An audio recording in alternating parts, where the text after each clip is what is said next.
Let's watch this video where he talks about how the world drains good, genuine people, and then we'll talk about how it relates to narcissistic abuse. The world drains the people who feel the deepest, the ones with soft hearts that carry the heaviest loads, not because they're weak, but because they refuse to become what hurt them. See, what we don't talk about enough is the emotional tax of being good in a selfish world. You show up with love, they show up with agendas.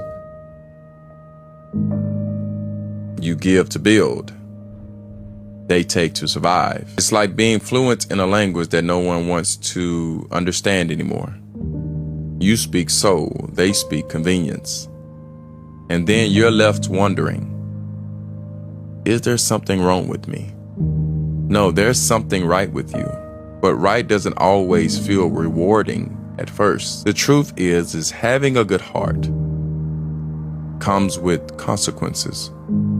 You will be underestimated. You will be misused. You will be overlooked by people who confuse your peace with passivity. But here's the real gut check. Stop expecting people with shallow intentions to handle your heart like it's sacred.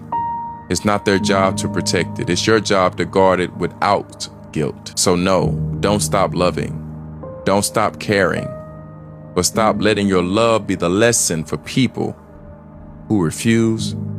Because if you've been the scapegoat, the peacemaker, the good one in the narcissistic family system, you know that being good comes with an emotional tax. He said, you give to build and they talk to survive.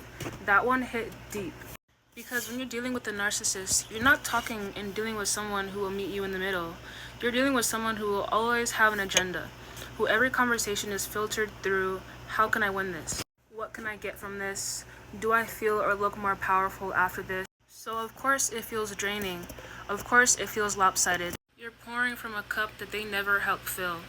In fact, they drain it on purpose. You're trying to grow something real with someone who's only there to consume. Just know, right, that having a soft heart in a world full of selfish people is not a weakness. Although they keep trying to make you feel like it is, it's actually your biggest strength. It's an active form of resistance. It's choosing to not become what hurt you, even when you're tempted to, because trust me, it's tempting to stoop to their level, to become manipulative like them, to hurt them because they hurt you. It's tempting, but you choose to resist that because your heart is soft, because you can emotionally regulate yourself, because you just know that it's not right. And that is quiet strength. That's one that no one realizes that they're benefiting from your kindness. But I know, and you know, the strength that it takes to remain kind and pure and honor the truth in a world where they don't. You know, I needed to hear that too. But let me say it plain and loud and clear that they will use you if you don't guard your heart. They will use you if you don't guard that part of you.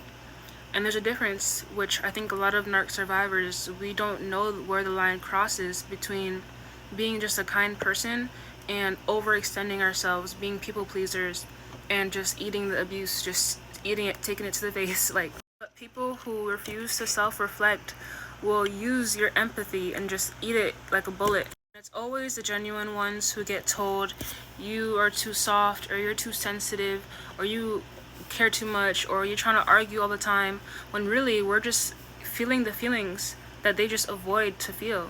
We are the reactions that they just want to ignore doesn't exist. And as you know, this is Aisha, and here we learn to thrive beyond the abuse. And part of that is learning how to guard our hearts so that they can't penetrate us anymore. There's a difference between guarding your heart by building a wall or by building it through discernment. I used to think that love meant giving more chances, or proving myself, or having more patience, or being understanding. But now I know that if your love becomes a lesson that they refuse to learn from, then that's not giving love, that's just hurting yourself. Narcissists don't learn from love or empathy or compassion. They learn from how much they can take from you. And they call it loyalty when you keep quiet, or they call it forgiveness when you swallow your needs. And that's not love, that's emotional labor with no return. And this is where healing beyond the abuse comes in, because healing isn't just about feeling better, it's about learning where to place your softness. You don't have to stop loving, you don't have to stop caring, you just have to stop doing it for people who refuse to learn and heal. You can love and still walk away. You can care and still set boundaries. You can be soft and still say never again. Once they show you their true colors, we lack the tendency to upgrade people in our minds, and we have to forgive ourselves and accept the love that we've given them. But as soon as they reveal their red flags, reveal that they can't heal or regulate themselves, or they just feel justified in being, inhumane and degrading you or lashing out on you or gaslighting you, just manipulation tactics in general. Once they show you that they are capable and they do that, then you have every right to withdraw all of that softness.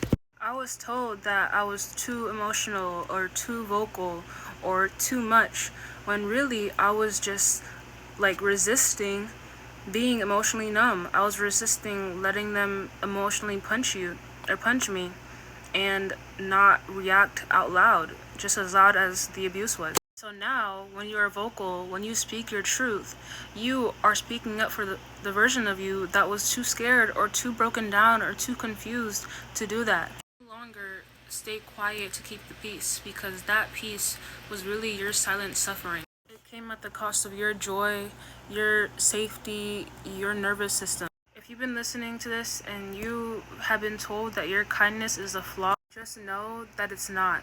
It just needs protection. You need to protect it. Because narcissistical people will spin your love into a leash if you let them. So protect your heart.